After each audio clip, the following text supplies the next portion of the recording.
The following podcast is a W2M Network original production. Visit W2Mnet.com for all of our other great podcasts, plus news, reviews, articles, and opinions from the worlds of wrestling, video games, football, and entertainment.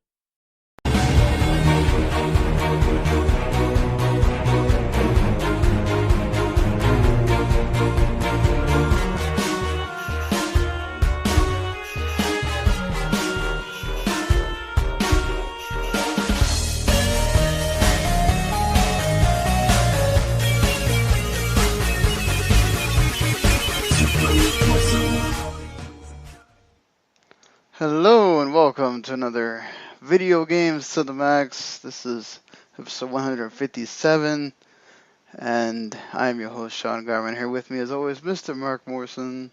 Howdy. Alright, well, you've at least kept it tidy to somewhat reasonable time frame this time. I know we've been playing some things, but I guess before we get into that, right after we did the podcast, I did the whole reveal of Far Cry 5, the settings, some of the characters, all that stuff. I know this is old now for people, but I just want to kind of get this out of the way so we could talk about it and all that. I mean, what do you think? Do you like what they presented? Me being from the South, it's kind of funny. So it's just... I watched all four trailers. They had one quasi cinematic trailer and then three character trailers. It looked good. I guess I'd be curious how they incorporate those elements into the Far Cry world or the gameplay. Do I have to kill 5 humans to craft a better wallet? Or yeah. I like the controversy generated. There's this dumbass petition going oh, it's anti-American, and it's you idiots, did you even play the other two? Yeah, I think, obviously it being set in an American state, even though it's a fictional city, the American, a riff-off of the American flags being used. Is obviously that they're Midwestern, sort of almost rednecky, you could say, type characters. There's the church and all that being there too. That's the trailer with the pastor with the gun inside the Bible. I mean, that's a little, I'm sure that's going to ruffle feathers for people that see it. But, let's be honest. It generates attention to the game to be a bit controversial, right? I mean, Grand Theft Auto's done this for years. So let's not act like because it's set in the United States that we need to all of a sudden be holier than thou, that there cannot be a game set there and be controversial. I just think it's so silly. People just, let's cancel the game. Come on. Yeah, someone suggesting they change the character, they change the story. It's that game's. I mean, it's obviously not done because it's coming out next year, but I would say at least by 70% done. They're not going to change shit. Yeah, they're not going to. I mean, I don't know how I feel about. Tell me about a game that's coming out in 9 months. But that's what E3 is for. I'm sure we'll get more, gameplay and all that kind of stuff. Yeah. Considering some of the delays that have happened in the past few weeks and even this week, them at least saying having a set date or at least a set month is, I think it's good, honestly. Let's just hope it doesn't get delayed again, because we've seen this before where they set a date, we get there, we go, oh man, it's coming, and then bam. Yeah. They started out with a date for Middle of Earth Shadows of War, and now it's been delayed till October. So. Well, the original date was August, so it's right. 3 months, which isn't that's not a bad delay, honestly, but. Yeah, it's not huge, but then, you could have been coming out at a time where people really could have taken advantage of your game. Now you're coming out not in that total fall area, but you're coming close enough to it where there could be other games, and it can be an issue for you. But a game that has such praise like the first one did, it probably might skate that a little bit. But I really like the three characters that we saw. They're interesting. They let you know a little enough that you decide one way or the other, I think, whether you kind of like them or not. I like this. Go ahead, yeah. No, go ahead. Oh, I was just saying, like, I like the way they're presented, and just they kind of have a backstory and that kind of thing, and not just, okay, here's a group of people, this is what the game's about, and you're done. Or whatever. There's stuff there. Well, I'll be curious how they introduce the bad guy, or like his group, like if they will be like named characters or just kind of throwaway characters, or will they just be the bad guy. But I really hope that in this one, in Far Cry 5, they handle character interaction better than in Far Cry 4. Because that was like one thing I really didn't like about that game. Yeah, I would agree. It didn't seem very. There was a few characters that kind of mattered, but for the most part, it felt like they weren't really that important. No, there were like 4 characters in that. Like aside from the bad guy, there were like 4 characters in that game you could like talk to, and that was about it. And it's like, I mean, all right, I guess. Yeah, that's what I'm worried about too. Is like, is it going to be these 3 characters and maybe one other person, and then the bad guys? They'll be like your primary quest givers or mission like givers, stuff like that. Yeah, if it winds up just being more Far Cry with a different setting and a different story, I don't have a problem with it either. Just let's. I mean, they've been good, so until they make a bad one. I didn't really see anything new in that one trailer they showed that had some gameplay in it. Like maybe there was, I just didn't see it. But I mean, I'll still play that game. Hey, you get to use pitchforks. I'm down for that. Game of the year now. And dogs. You get to have dogs as your pets, and they can actually go and retrieve guns for you, even. That reminds me of like Far Cry Primal. Hey, they took some. I mean, I could see, considering how that game is set, I could see people training their dogs to go get guns for them. It makes sense. Sure. But yeah, I mean, so we'll probably know more at E3 when at one of the press conferences. Ubisoft's own conference, not to mention probably at least Sony's. We'll get some stuff there. So I guess just gotta wait and see on that front. But I know you've been playing some games. Yeah. I picked up Kingdom Hearts 1.5 and 2.5, that collection on PS4. It's fine. I've been playing through Kingdom Hearts 1. I'm at Monstro, the stupid whale. Yes, the whale from that game. I forgot how rough that game starts. Just slow to get going. Still not as slow as number 2. Yeah, I'm dreading that one because that's at least a 6. I think when I first played 2, I think it took me 6 hours to get out of that first area. I think it'd take me 3 hours, but still, that's a long tutorial. Yeah. Aside from that, little Persona 5 like usual. I got Guilty Gear Xrd Revelator 2, which, here's the review, it has 2 more characters. That's it. You should just copy and paste your old review, and then just put in a thing at the top, here's the new stuff. I'm just going to link both. I reviewed Xrd Sign, that was the first one, and the first Revelator, so I'm just going to link them both and go, it has two new characters, and apparently balance changes that I don't know about, and that's about it. God. If there are fans of that game in the comments section, I'm sure you will hear about it.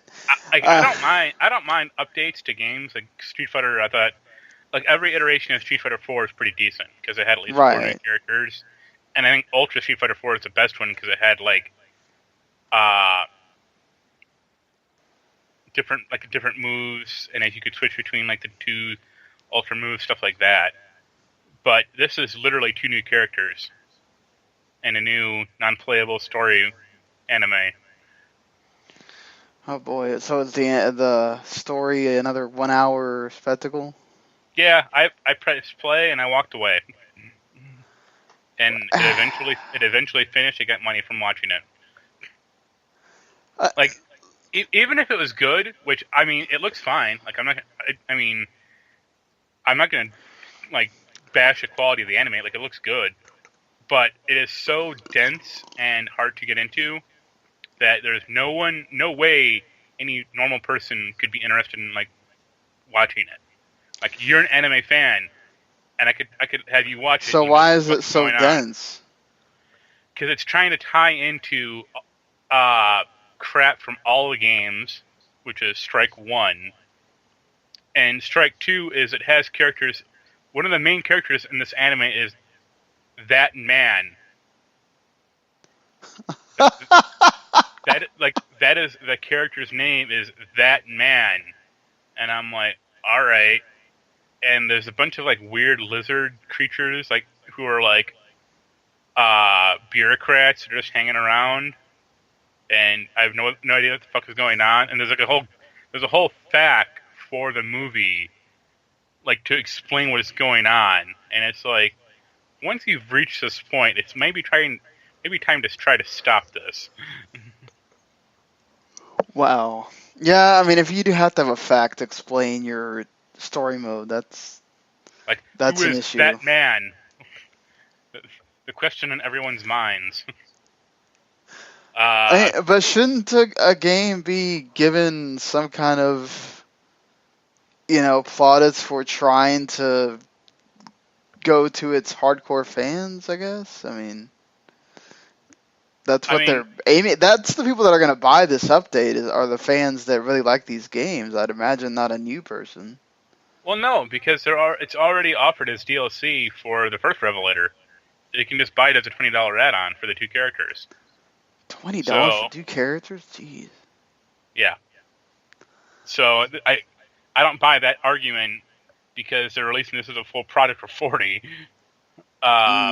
Okay.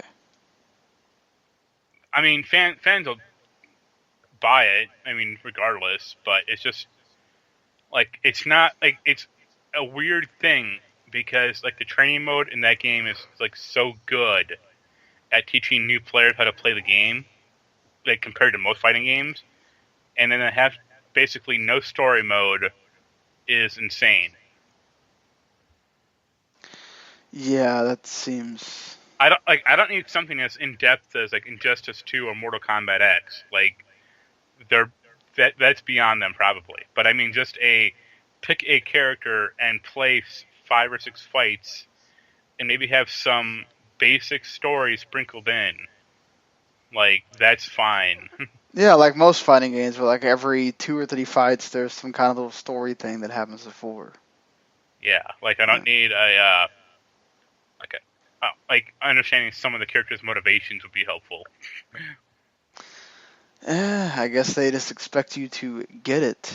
And you and I both played the same game. Yeah, as I mentioned, Victor Vran. It's coming out on PS4, I think, in a few days. It's fine. It's a Diablo clone.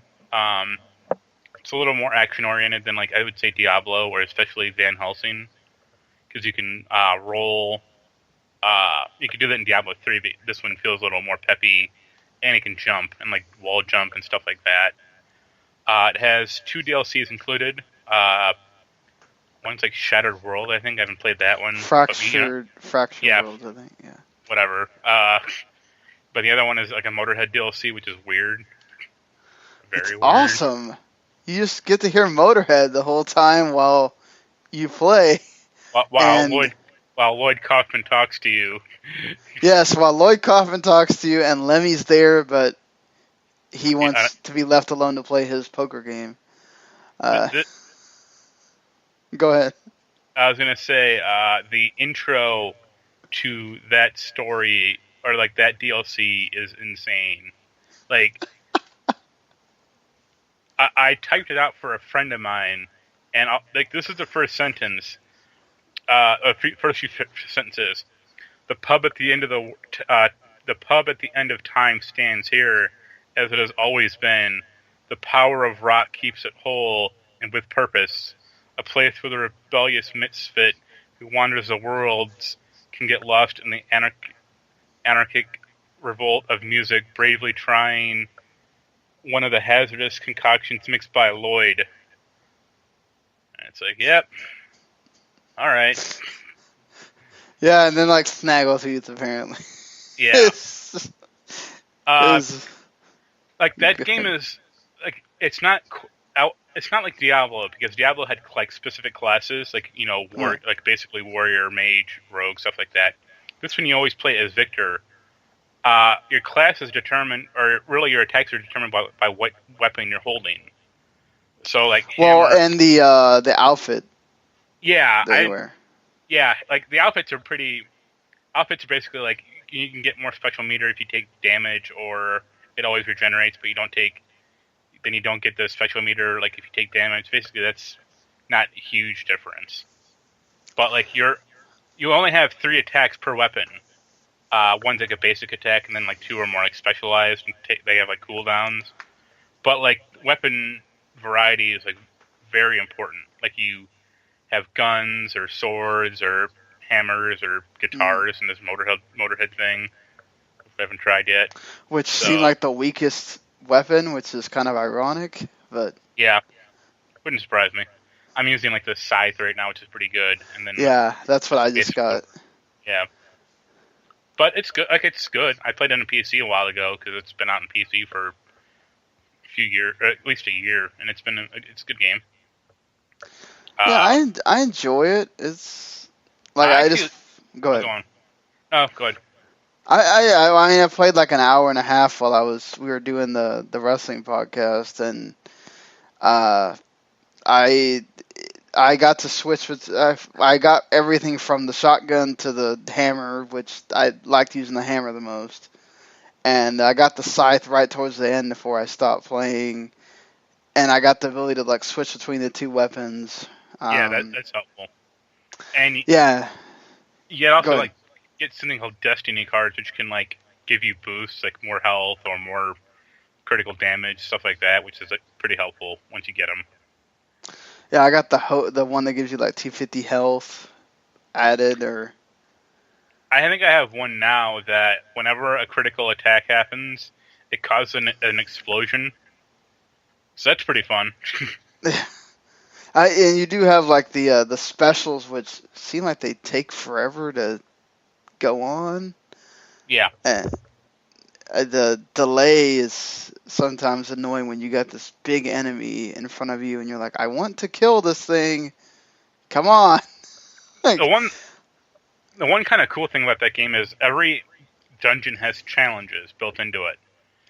So you'll go in a dungeon and it'll be like kill 30 enemies with a shotgun, or kill 80 enemies within 3 minutes. And when you do, you get like a bunch of loot or experience or stuff like that, which is kind of fun. The thing where it like phases in and out when you go towards something to like let you look into what's there, even though you can't go in that door or go in that area, that's a little jarring. Yeah, but you have camera control, so you can just swing the camera around. Yeah, I'm just saying, like, it feels like it's 2 different graphics going on when it phases into letting you see what's there, and then phases back out to the... Yeah. But, I was going to say, just for a $20 Diablo clone, it's serviceable. Is that how much it is? I would assume so. Maybe 15, but it's not going to be more than 20. I can pretty much guarantee you that. Hold on. Oh, well, because we're playing the PS4 version, so I want to confirm that really quick before we... Even though I don't know that I'm going to find that somewhere, because they like to not tell you the price anymore. On Steam, it's 20, so I would assume 20 because it is packing in DLC, but I don't think It is 40. Wow, that is a lot. Well, you get okay. So if you don't want to spend $40 on the Overkill Edition, Victor Vran is available as a standalone title for I think it would be 20, and Yeah. then you can buy the 2 DLC packs for $12. Yeah. So you can save yourself $8, I guess, if you Yeah. buy it separately. But also the outfits are DLC also, so that's where. Okay. But yeah, we should play that game sometime online. Oh, we should. Oh, we can play together, right? Yeah. Oh. As up to 4-player co-op, so. Well, geez, we need to do that. Let me know the next time you're playing, and I'll let you know if I'm at home, and we can kick some ass. Anything else you were checking out here? Like just Kingdom Hearts. I actually weirdly like that game. Like, I really hate the story of it, but I just like the actual gameplay of it, like enemies or like combat. Oh well, the gameplay has always been what's great about Kingdom Hearts. It's the story. The story is just convoluted as all hell, and it gets more convoluted as you go into the games. And it's like I feel like I need to keep a journal just to know so I can go through and try to decipher all these messages later. It's like, man, we're trying to be too crazy for our own good here.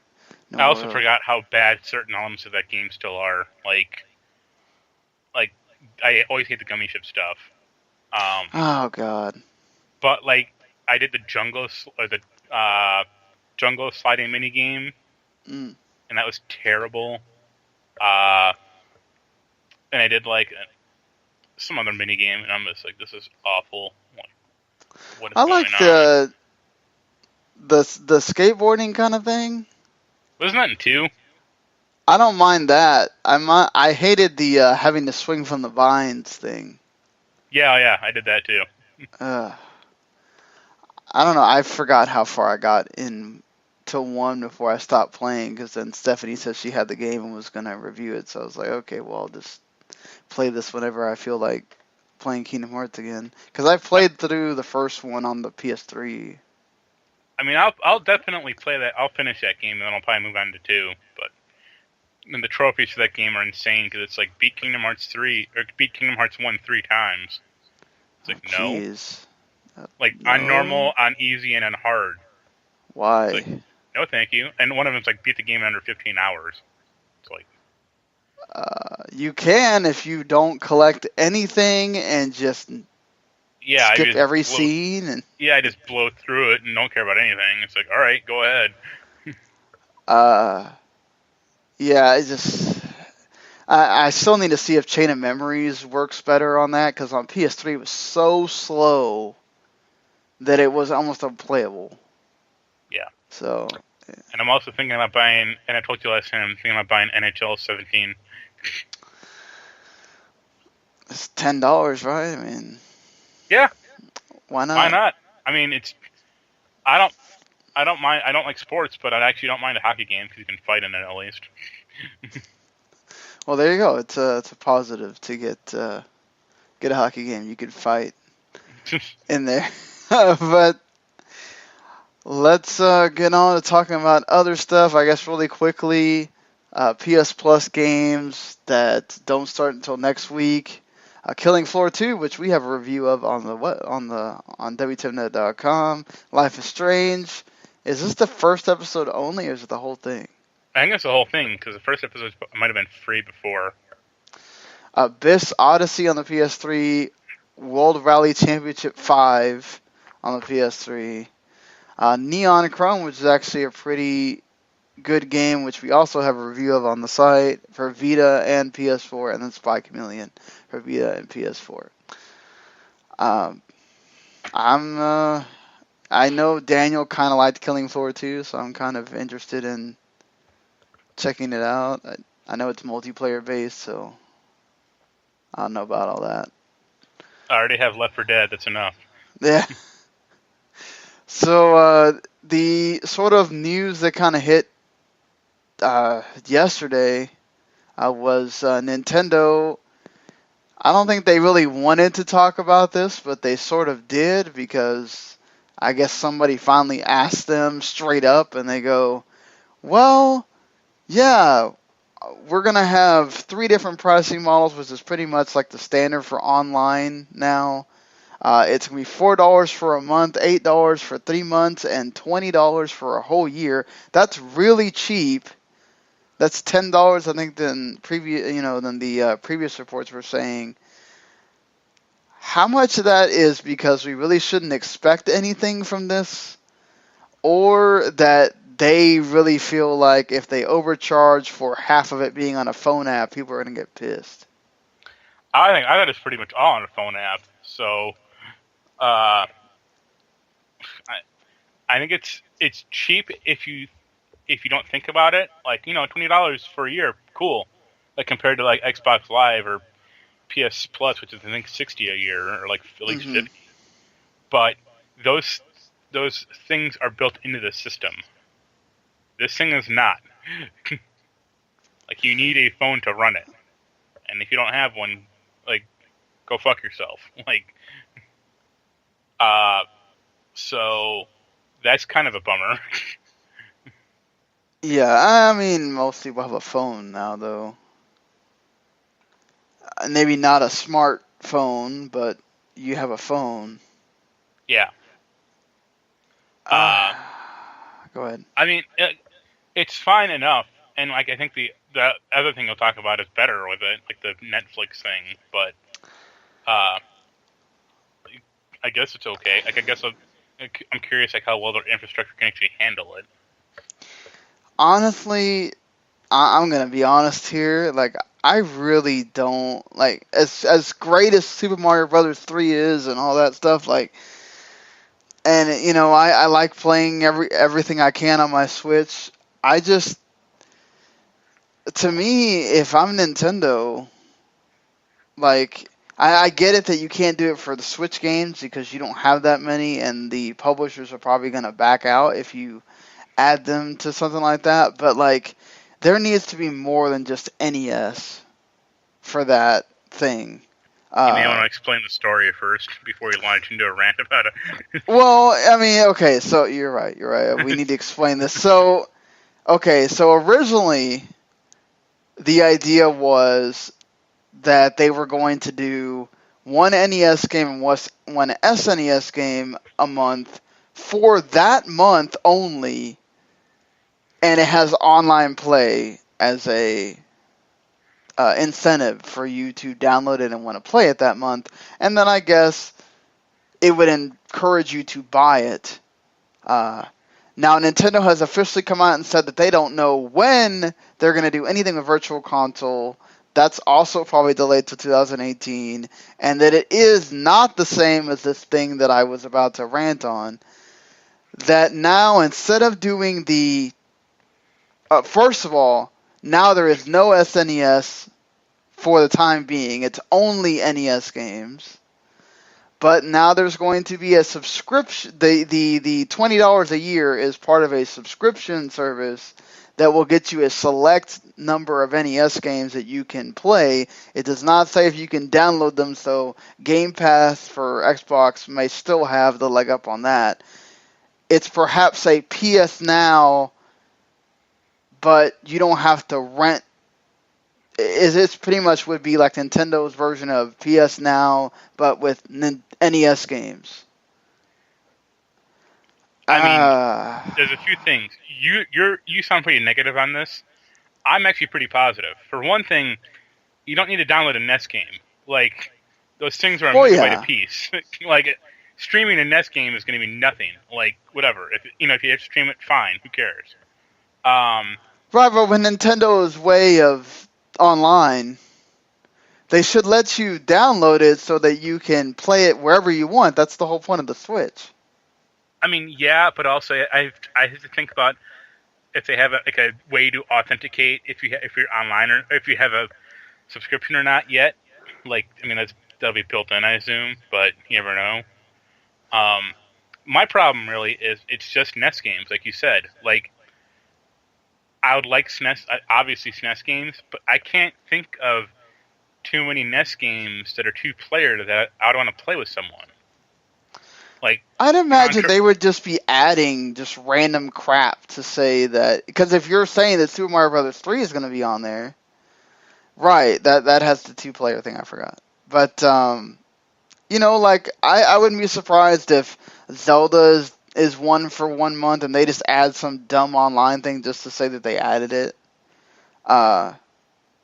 just to get you to buy it. But you're right. Like, I don't. what do you mean? Well, what do you mean buy it? Like, you're not buying anything with this thing. Well, I mean, I think perhaps what they're going to wind up doing, because there's also going to be discounts and that kind of thing for this, just like PS Plus and Xbox Live. So what I would think will wind up happening is they'll say, okay, this game or these two games are the free games for the month, or whatever they wind up doing, right? And they'll offer those games that are part of the service that month at a discount to you to get you to want to buy them whenever that is that they do the virtual console. Well, with this news, I even question if they're going to do a virtual console. Like, they're saying they are doing it.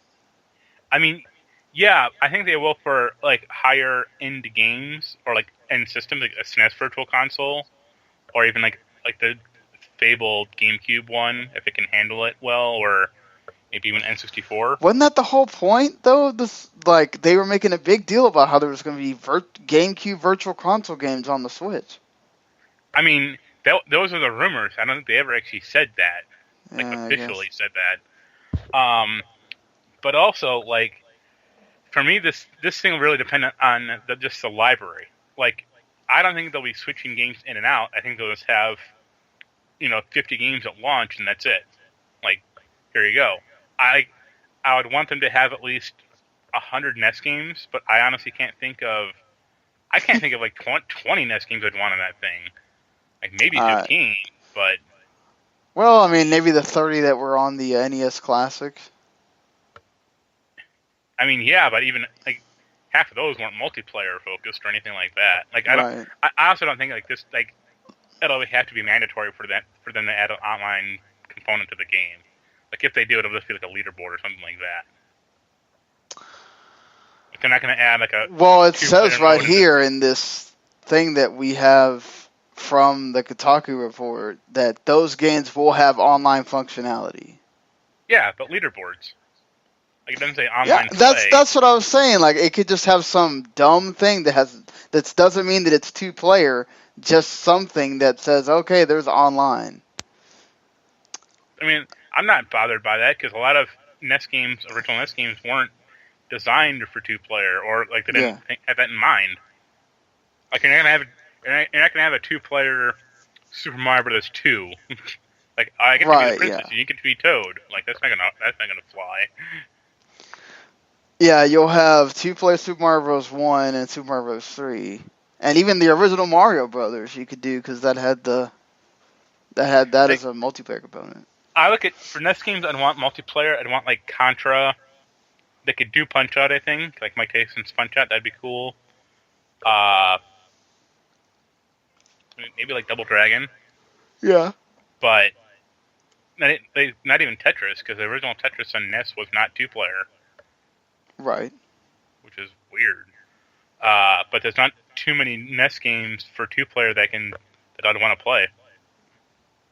Like, and for online purposes, I should say. Right. I mean, like Tecmo Bowl. For me, I'd love to see that. Sure. Be able to play that with somebody. I could see that running into, like, a rights issue, though. Yeah, maybe. But, like, it did appear in the NES Classic, so I could probably get around it. Though they probably just, pay the NFL some kind of money and, all right, like, here you go. I think I saw in that Kotaku thing that they're like, Balloon Fight and Ice Climbers will be online enabled. It's like, great. Oh boy. It's still going to be shit games. Like, certainly don't want to play Ice Climbers with somebody.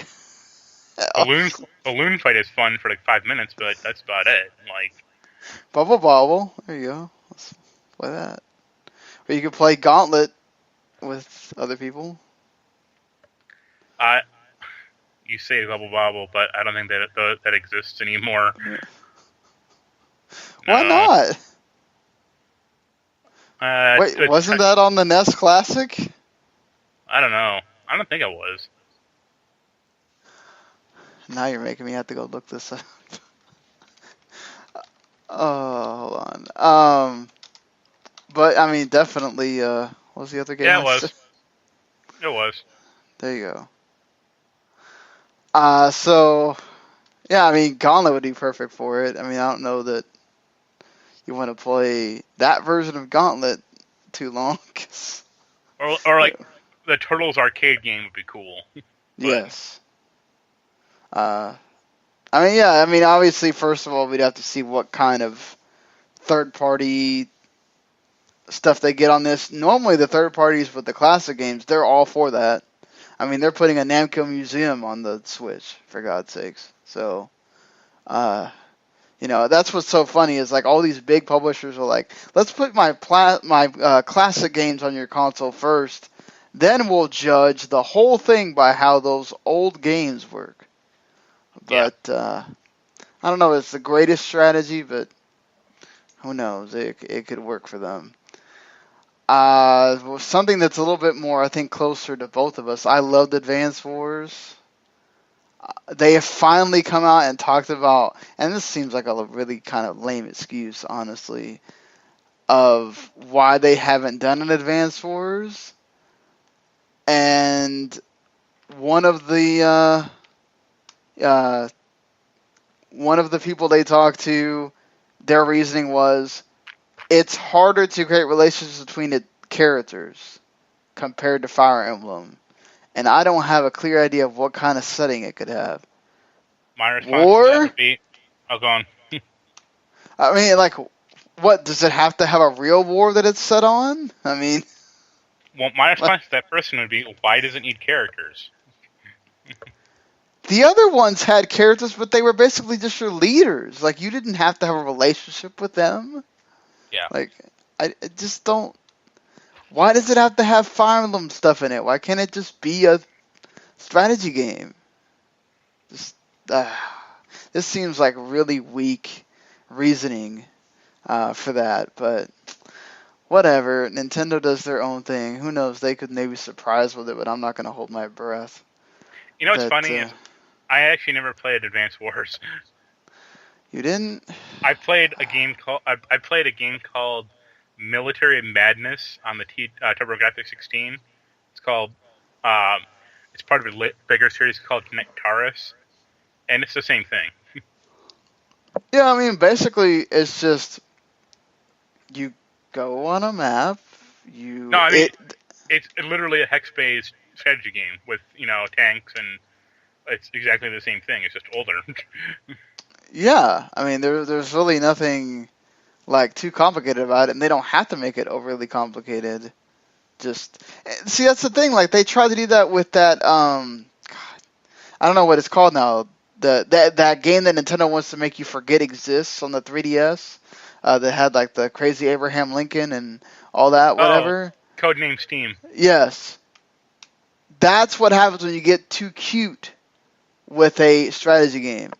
When you're trying to be all we gotta have characters and all that stuff, like just let it be its thing that it was. That's what people want. Just whatever, Nintendo. You guys make weird decisions sometimes. I would love to see Advance Wars 3 or just an Advance Wars reboot for the Switch. Just let's do it. Let's make it happen. NBA Playgrounds. If you bought it for the Switch like I did, you get Shaq Fu 2 for free. Or is it Shaq Fu for free? Whichever. I like Shaq Fu, so why hell not? It's free. I'm not going to complain about a free game on the Switch. I do, however, have a problem with they brought online to all the systems except Switch at launch. And they still haven't updated it for Switch, which bothers me. But it's supposed to be coming. They at least did give us the patch that has 15 new players and includes Shaq. And I haven't fiddled with it to know if they really did change the shooting system or not, but I hope they did because the shooting system was kind of just all over the place in the original version of it. Like, the computer can shoot shots from halfway at mid-court, and you can never do that if your life depended on it. You can barely make threes sometimes in that game, but the computer can do everything. So hopefully they fix that. Because I really want to like that game. Just, it is what it is.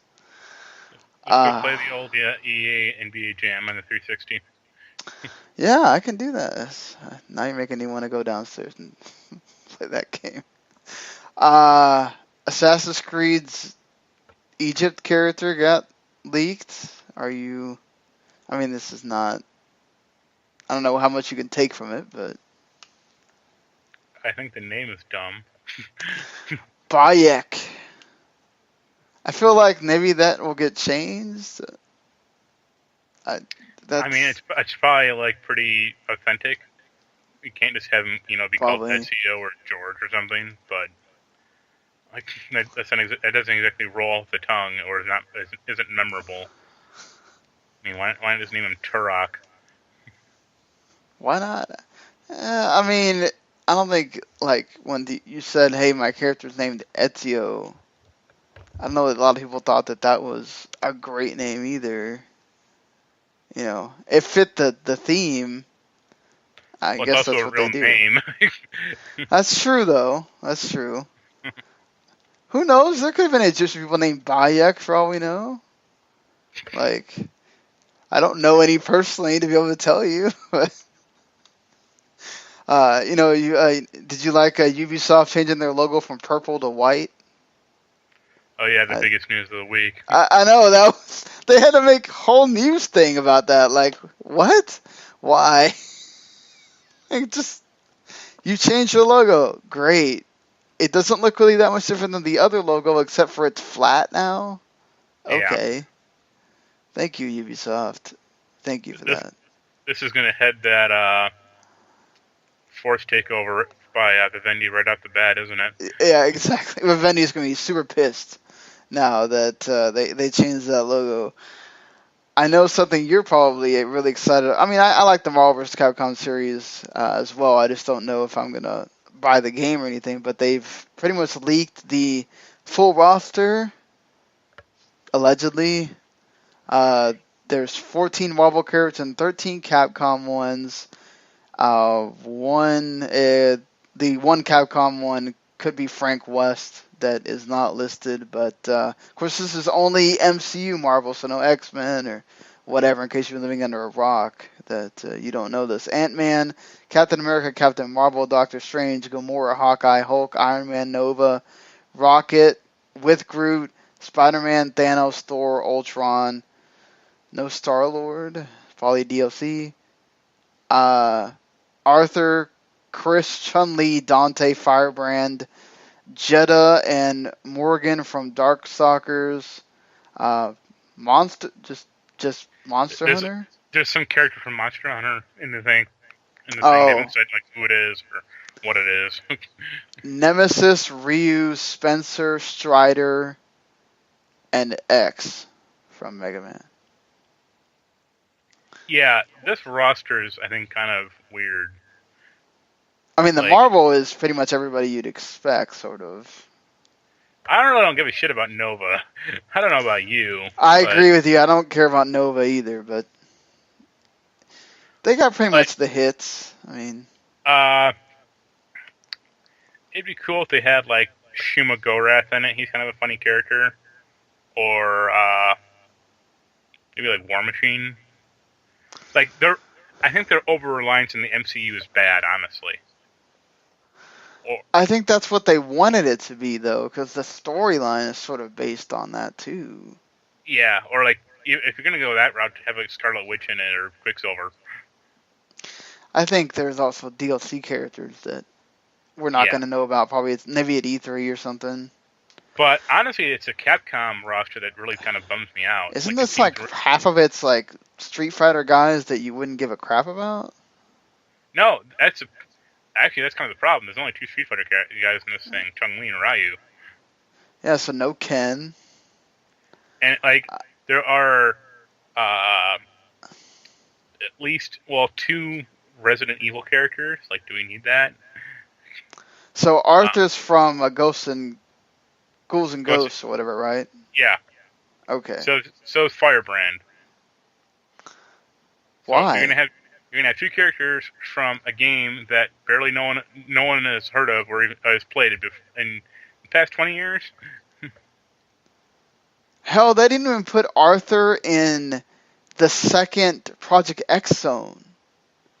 So like that should tell you that most people probably don't like. They should have just put the Sega.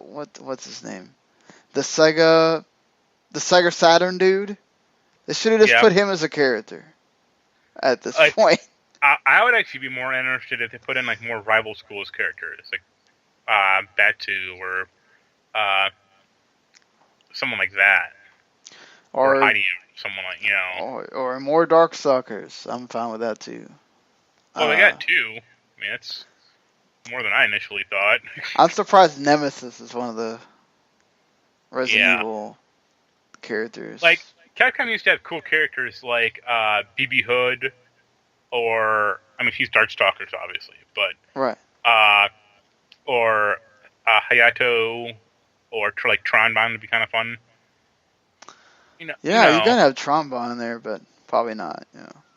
It's just kind of a weird, like you just get the feeling that like Capcom like doesn't have a lot going on its plate anymore. Like with this roster, I think, like I can't, like they don't have a ton of like relevant franchises anymore, and that's depressing.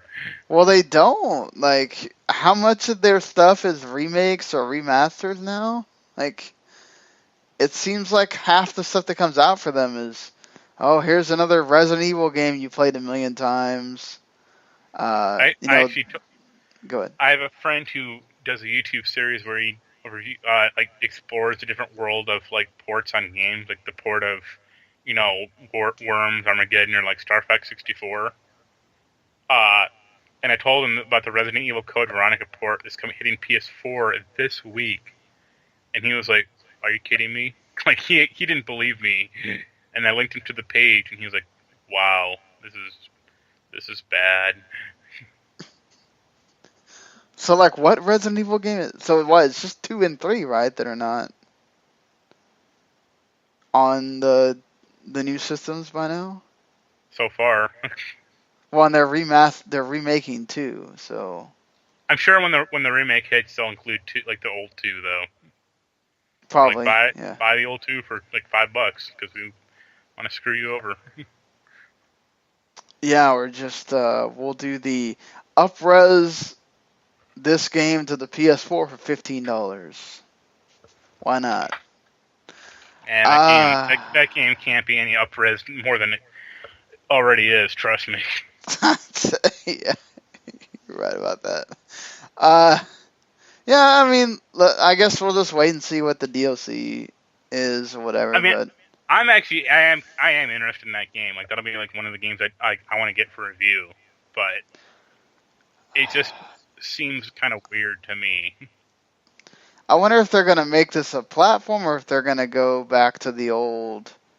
We're going to release 5 different versions of this game with certain amounts of DLC included. I think they'll probably do both.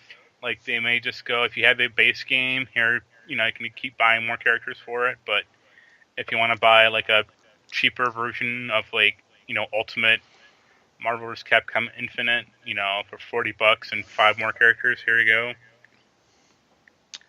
Because I don't think their whole platform thing is working for them with Street Fighter V, but...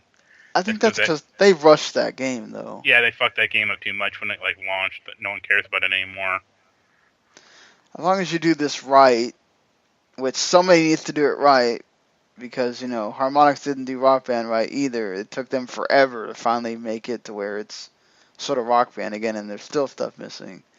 But But yes, that does affect. If you're doing a platform and you don't do it right from the beginning, you lose people, and then you have to try really hard to get them back, and that's a deal you don't want to have to go through, honestly.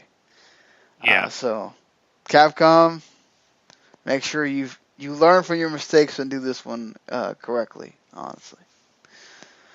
The PS3 is done. It's done being produced in Japan.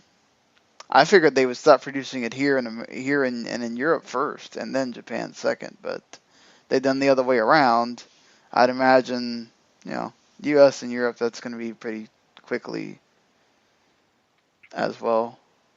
Well, I'm not sure if they're actually making them over here or not. Like that's kind of a weird thing I couldn't quite figure out.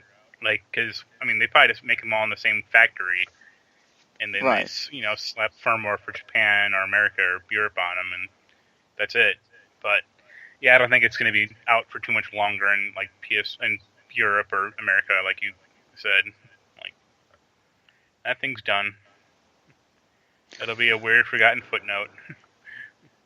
And it had its wonderful games on it, and now it can go quietly into the night. And So I listened to the Bombcast this week, and they had a thing about ranking the different PlayStations. And what would you say? Like, what would be your ranking? PS2. We're not including the portables, right? Just the Just 4. PS1 through PS4. PS2, PS4. I'd put PS3 last for me. So PS1 would be 3. Yeah. Mine would be first would be PS1 actually. Then PS4, PS2, and then PS3. So at least we agree that the PS3 is the least of the 4. I battled with the PS1 and PS2 placement, but just I don't know. I remember playing a lot more games on my PS2. Although admittedly, I didn't get a PS1 until much later. I had a 64 first for a while. Ooh. So. Find a lot of Quest 64 in that thing. Oh boy. I remember I had that college hoops game that cost like $70 because 64 games were ridiculously overpriced. Yep. Played a lot of Kirby 64 or Kirby Crystal Shard. That was an okay game. Yeah. Smash and Mario Kart probably were the other ones because I had all my brothers and sisters growing up, so we just would play those games for hours. My 64 games were like GoldenEye and Star Fox.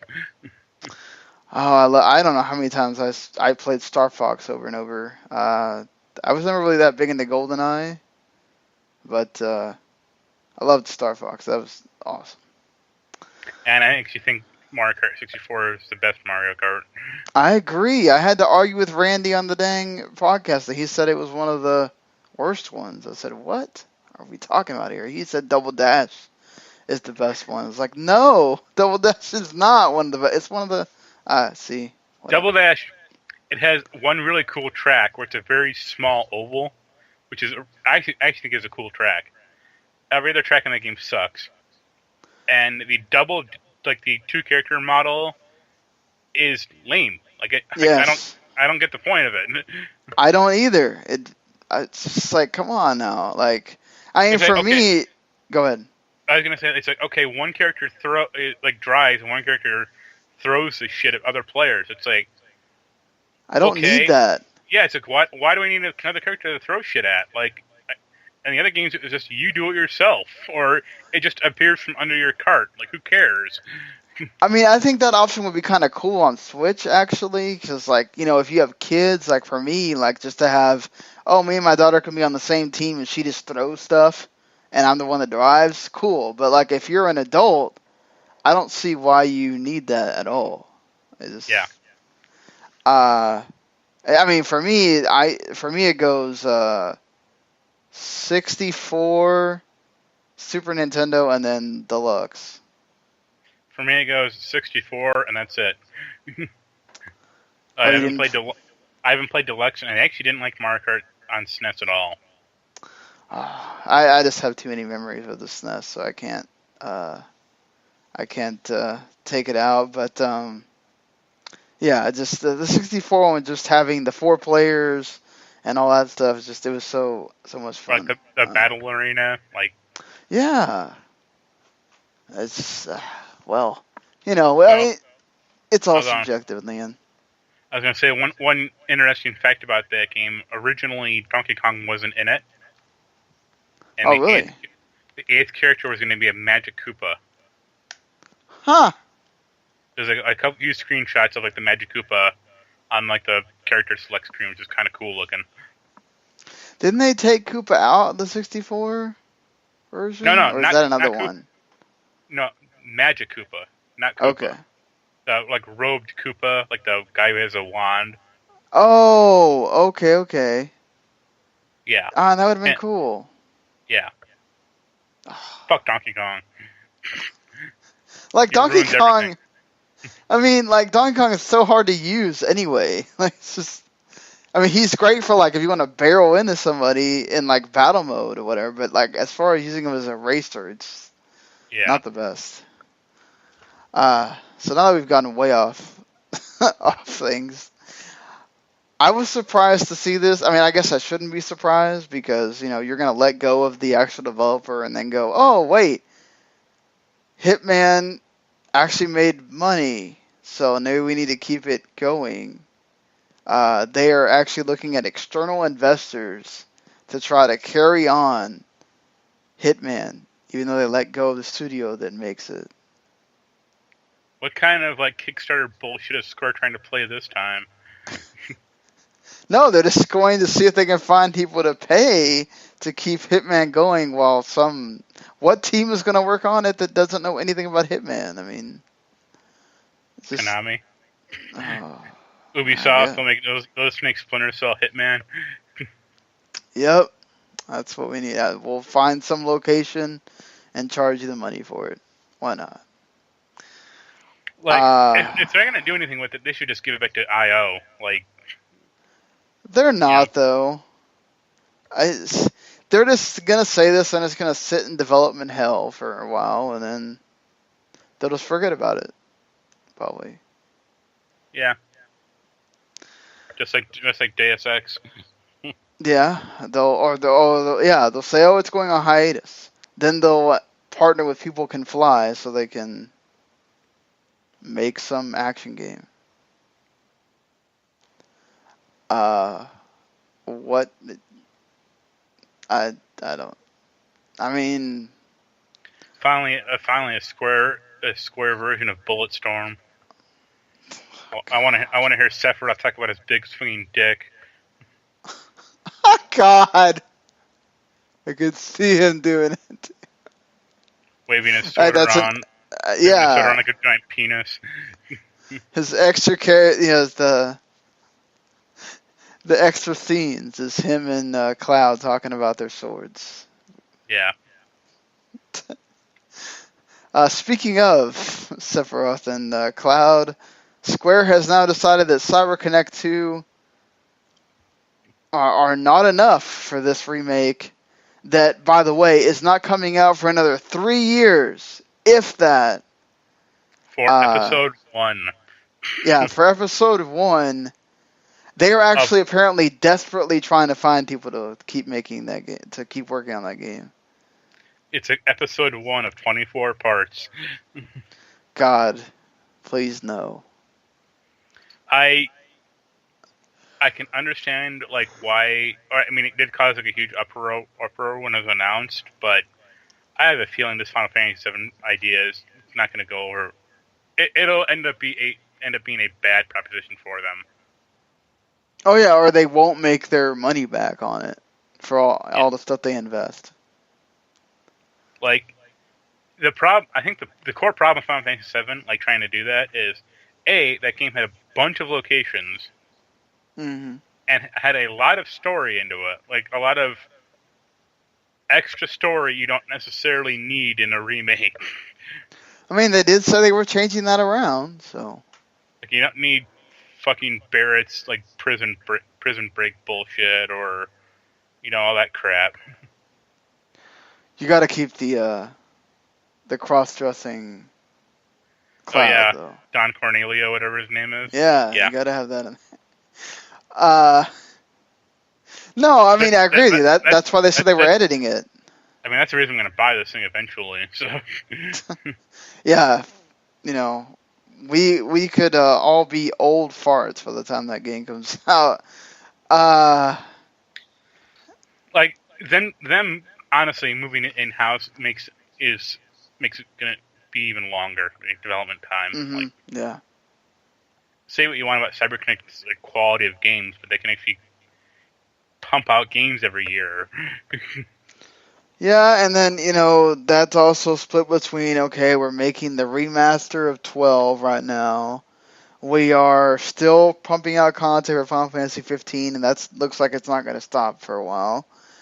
And, I mean, like, you're going to have your people stretched very thin. That's why they're desperately trying to find more people to work on it.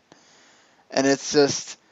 And then, like, the worst thing is Kingdom Hearts is not coming out for 3 years, possibly. How much... Go on. Like, it's Kingdom Hearts 3. How long have we been waiting for this game? You release 1 million remasters of the other games. Like, that should mean that the game's coming soon. I mean, two first things you mentioned was Final Fantasy 12, which is almost, I would think, almost done at this point. Right. And Final Fantasy 15 DLC, which is, pretty much probably almost done also. Like, they have... Well, they're going to keep adding more stuff. Remember that list that we talked about last time? Yeah, but I mean, they have assets for, like, Luna Freya or, like, the bad guy in that game. They just have to add in, like, voice work and, like, scenarios. But, I mean, they don't have to design a new combat system or, anything like that. Right. But for, like, Kingdom Hearts 3, which they showed, like, that one trailer, which was, like, that's, like, train thing, and then Final Fantasy 7, like, they have to build, especially for 7, like, a whole new camera perspective, like, combat system, the way you interact with the world, like, good luck. Yep.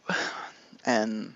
Like, at least Kingdom Hearts 3 is operating on, like, it's an old framework, but it's still there. Like, they're not going to change too much about that game. Yeah, 7 has to be totally rebuilt. Yeah. Especially because they changed the... Had they made it turn-based, it might not have taken them that long. Well, I mean, I have to imagine they're just going to use Final Fantasy 15's game engine. Probably. Which is fine. I mean, I like that game engine, so go ahead. But I mean, didn't they say there was going to be the option to sort of make it turn-based anyway, if you want to?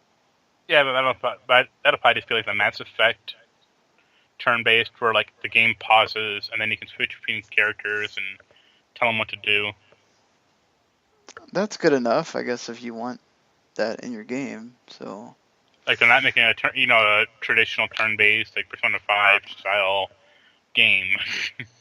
They'll never make one of those again. It seems like probably not. They forgot how.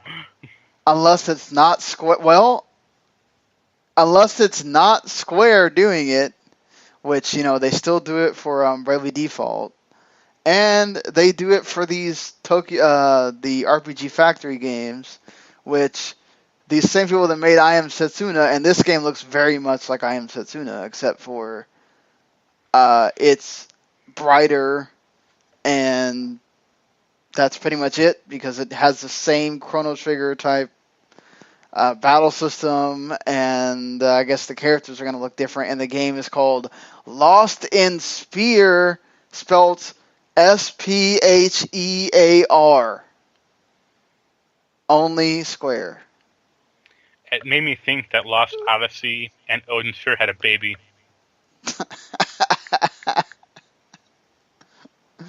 Maybe that's what they looked at. Maybe. I, you know, I mean, it's cool. Look, I don't mind I Am Setsuna so much. Of course, It playing on didn't. Switch, yeah. I didn't play it, but it didn't. It's just bland. Yeah, it didn't seem like it had any buzz around it. Like it came out and it got like okay review scores, but I know of like almost no one who played it or was excited by it.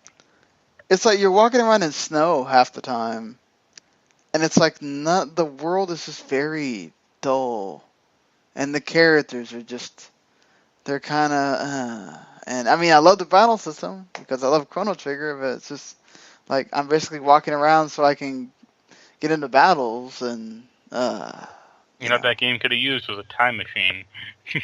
Yeah, that solves all your problems right there. Putting a time machine in this. So I think the last time we did the show, we talked about the possible sequel to Life is Strange. Since then, there is now a live-action TV show that's going to happen, and a possible prequel to Life is Strange. So this is going to become a just big old series for Square now, and Don't Nod. So, and what do you think? I like the idea of a prequel, getting to know the characters that you knew in the first game, especially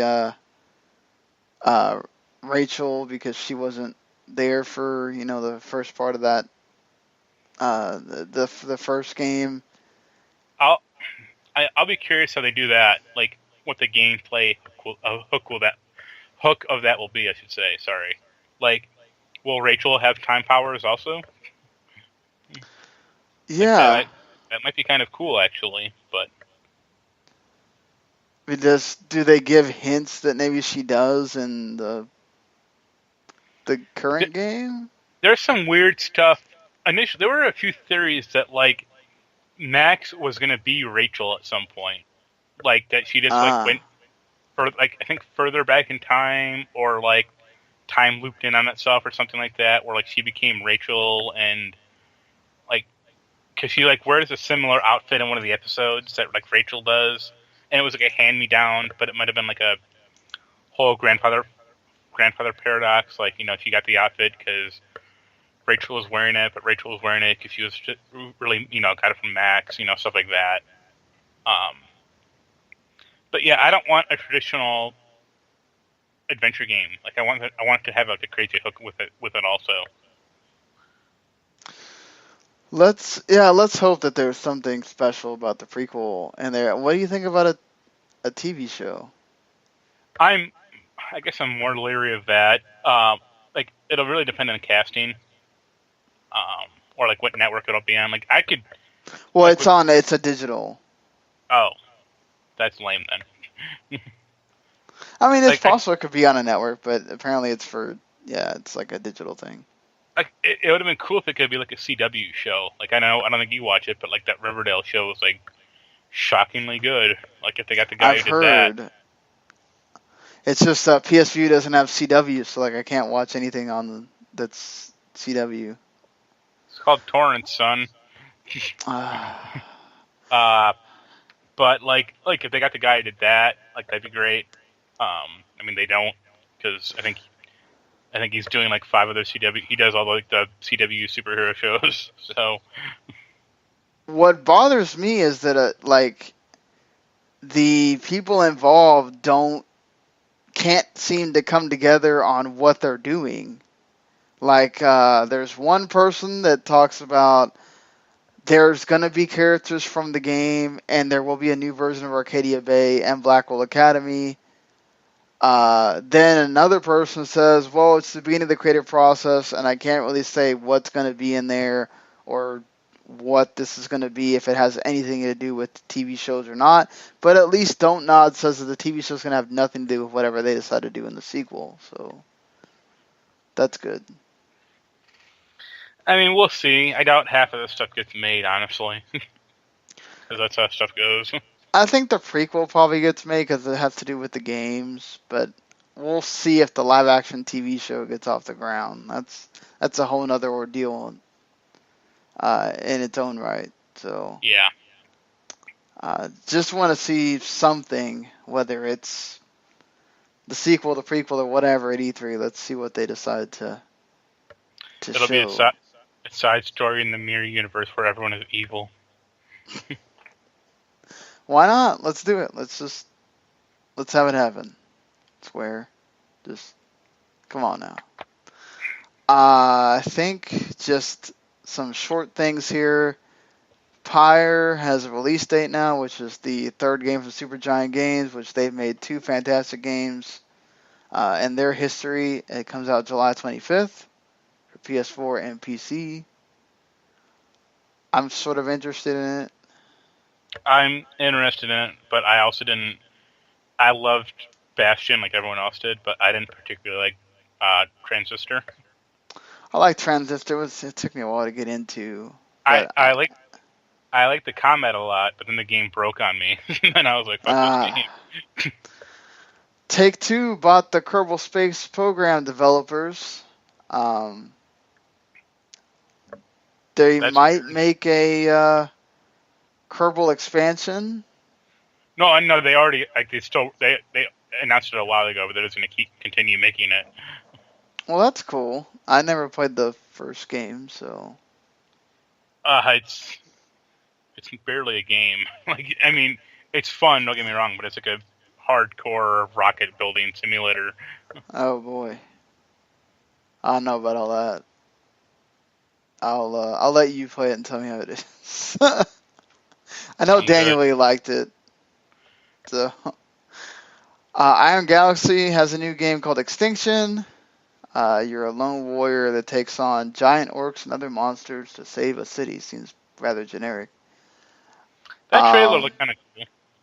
Did you watch it? Or I have not yet, but like I saw a lot of comments that it looked a lot like Attack on Titan. Oh well, now I have to go see it then.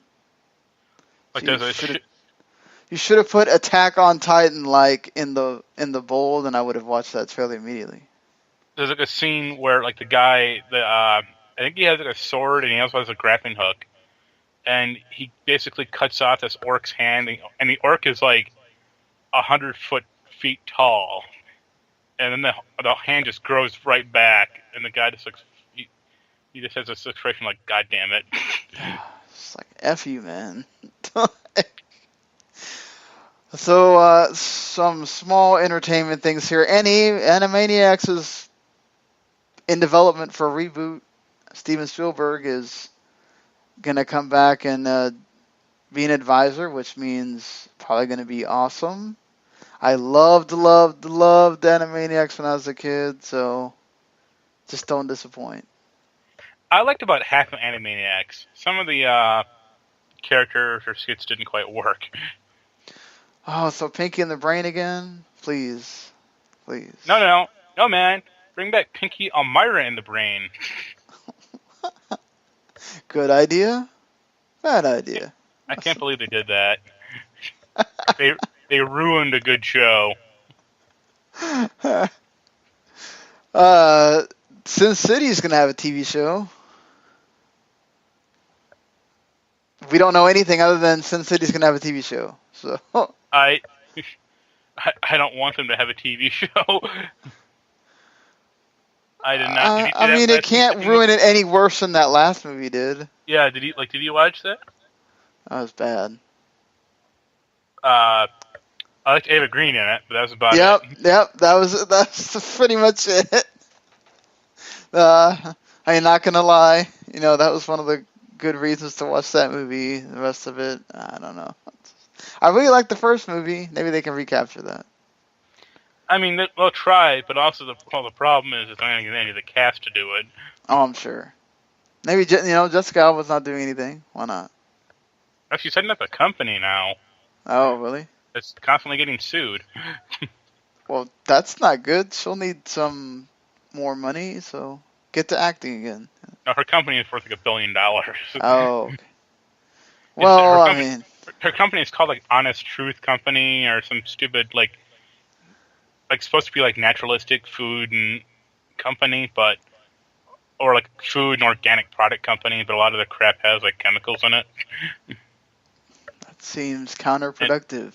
And hippies are getting up, and they're like all up in arms about it.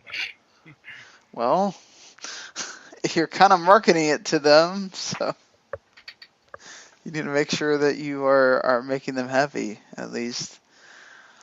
So this one, I put this on here because this seemed really just... I get this is PR speak. Sometimes you just need to be blunt about what you mean. But, alright, so the founder of Netflix came out because they canceled Sense8, which is one of the few shows that they've canceled, other than Marco Polo getting canceled in season 2 and The Get Down. Yeah, they canceled that a few days ago, more like a week ago, I think. And then they canceled Hemlock Grove and Bloodline, but they at least got seasons to be able to finish out the shows. So he says that they have a way too high hit ratio, and they need to cancel more shows, because if they cancel more shows, it'll make them take risks. We need to have a higher cancel rate. Why not just say, we need to cut back, we're spending too much money on making shows? I don't quite buy the whole we have too many hits on our hands right now argument, but they do have a lot of shows that I don't quite hear a lot of buzz about. They have a lot of original stuff, and it becomes overwhelming to try to... I mean, it's worse than trying to watch half the stuff on network TV sometimes. Yeah, but the flip side is, it's only... you can marathon all on Netflix's crap. You don't have to, I'm watching one episode of Orange is the New Black. Next week is going to be the new episode. Or, one season's on Hulu, the rest of it's not. You have to go find some other way to watch it. And, one season might be on Netflix and whatever. It's some weird read rights issues. He compares it to 13 Reasons Why was unexpectedly successful. We need more shows like that, basically. It's okay. Most of their shows are successful. He just literally said, we have too many hits on our hands. I didn't know that was a problem. I think the problem really for him would be what is the cost benefit of having Stranger Things or whatever the 13 Reasons Why? How many more people are getting into the Netflix ecosystem, and how long are they going to stay? I can see why that would be a problem. How many more people are they really reaching? It's the same thing with the problem the WWE network. It's at a certain point you just reach max population. Well, yeah, but Netflix has so much different stuff that I don't think they have to worry about that necessarily. Okay, so what, you're going to cancel House of Cards even though it's great? And you're going to cancel, Stranger Things? I love Stranger Things. They're making a second one. They're making a second one at 13 Reasons Why. It's the Orange is the New Black is on season 6? 5? I think they're signed for 2 more seasons anyway. Yeah. You know that Glow show is going to be great because Genji Kohan can't make a bad TV series. Yeah, you actually can. It's called Weeds. I loved Weeds. Weeds got bad at the end. Okay, it got bad at the end, but it was good for a while. You try to do 8 seasons of a show, it's not going to be great every season. I just don't... CBS has been coasting on the same shows for years. That ain't hurting them. I don't see why they need to... Are you going to start canceling the Marvel shows, too? I could see them canceling Iron Fist. Yeah, I could, too. I still need to watch it. I don't believe the whole it's bad thing. It's not bad. It is just wholly bland. Okay. Yeah. Alright. Damn it. Now my hype for the show has died. There actually are some good elements to it, but a lot of it's just kind of I could be watching Jessica Jones fuck up Doctor Who. Let's go watch that instead. Yeah, I mean, and then you have when Netflix wants to go take over a show that's been canceled or something like that, which admittedly they're not doing that much of anymore. It's Hulu really that's doing that because they're trying to compete. So like, I don't know. I feel like this is really just them saying we're spending a lot of money on having to make so many new shows. Well, I think the problem is it gets lost in the shuffle. Yeah, Like true. on PS4, I don't know what you watch it on. I mean, PS4, if you watch it, if you scroll like Netflix originals, I don't know what half of those shows are. Well, plus they even make their own kids shows too. Yeah. So like you've got like 10 of those, and now they have some original anime. I mean, like they're doing a lot. So I can kind of get what he's saying, but it's just I don't know, the way he's phrasing it is weird. You just have to wonder like how many. Like I think it's just the same problem like I said before. Is like how many more new viewers are you gonna have? Like how many new viewers is Netflix gonna bring in with this Glow show, for example?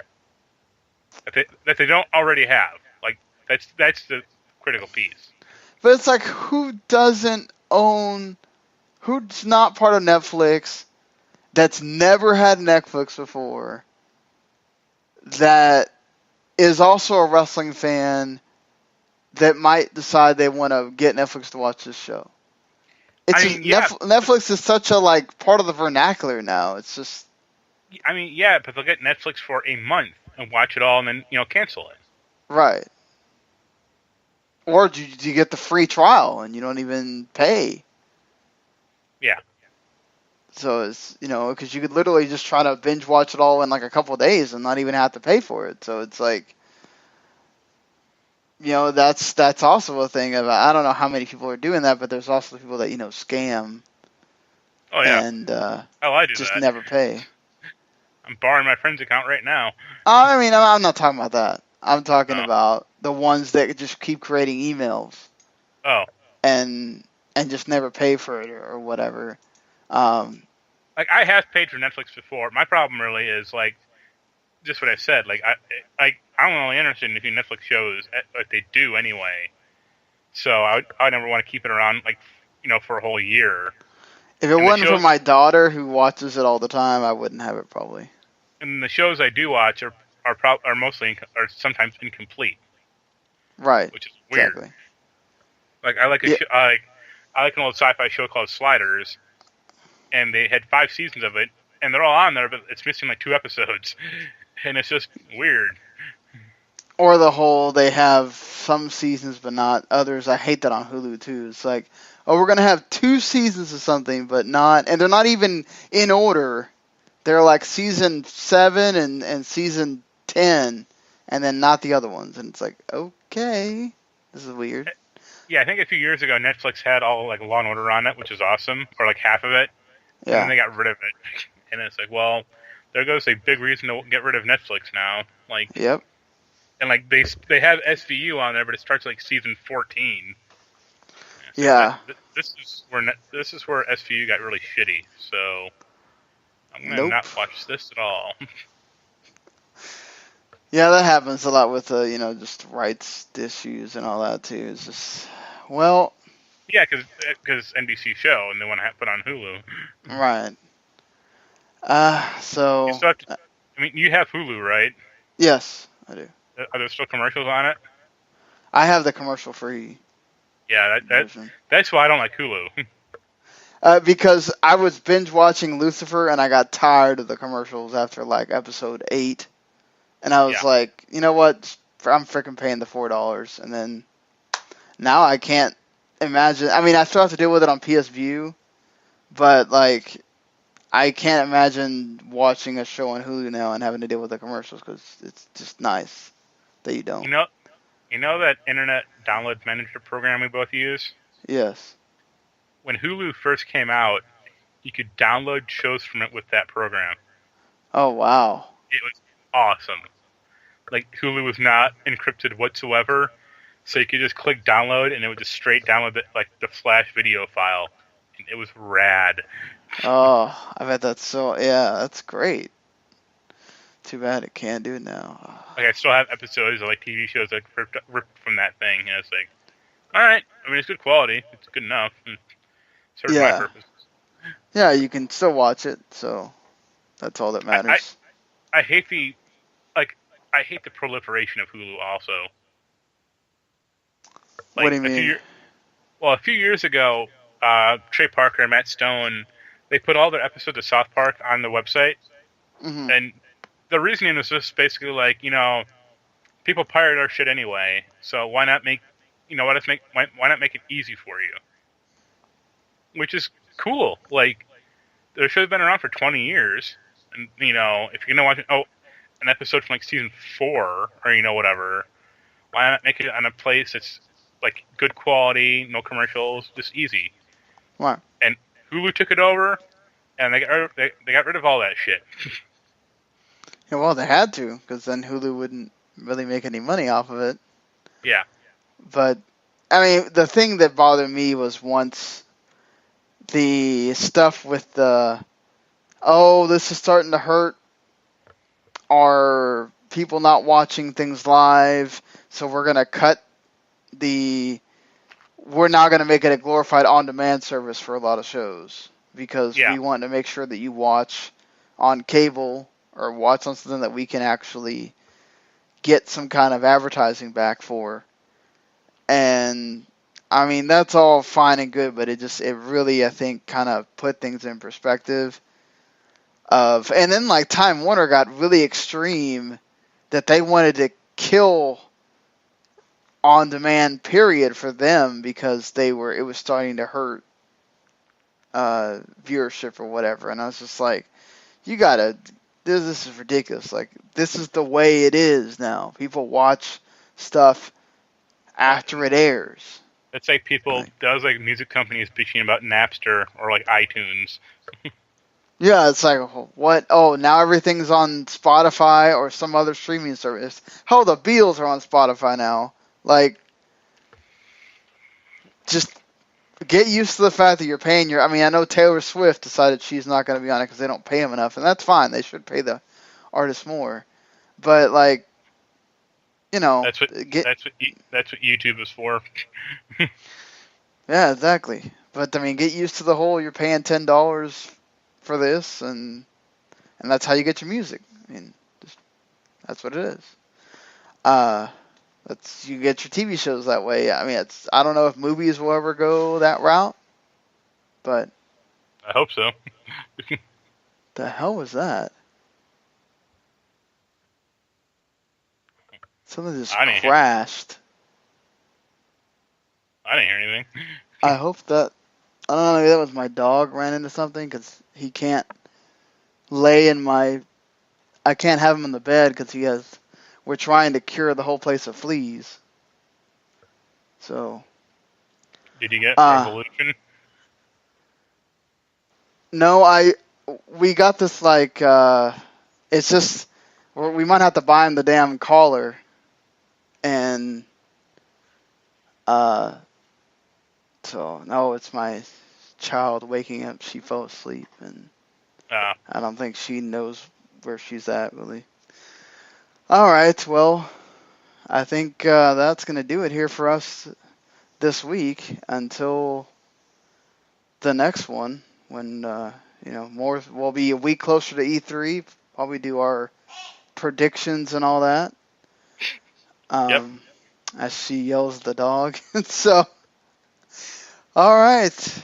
Well, enjoy your games, everyone. Tekken 7 is already out, so I know we got that for review, and I'm sure people are already enjoying the heck out of that series. If you enjoy, if you like Tekken, the Wipeout Omega Collection comes out on Tuesday or Wednesday. Town of Light. Victor Vran also comes out for you guys. The Telltale Guardians of the Galaxy Episode 2, Dirt 4, and that Farming Simulator 18 that everybody's dying to play. But, all right. We'll see you later, everybody. Later. The following podcast is a W2M Network original production. Visit W2Mnet.com for all of our other great podcasts, plus news, reviews, articles, and opinions from the worlds of wrestling, video games, football, and entertainment.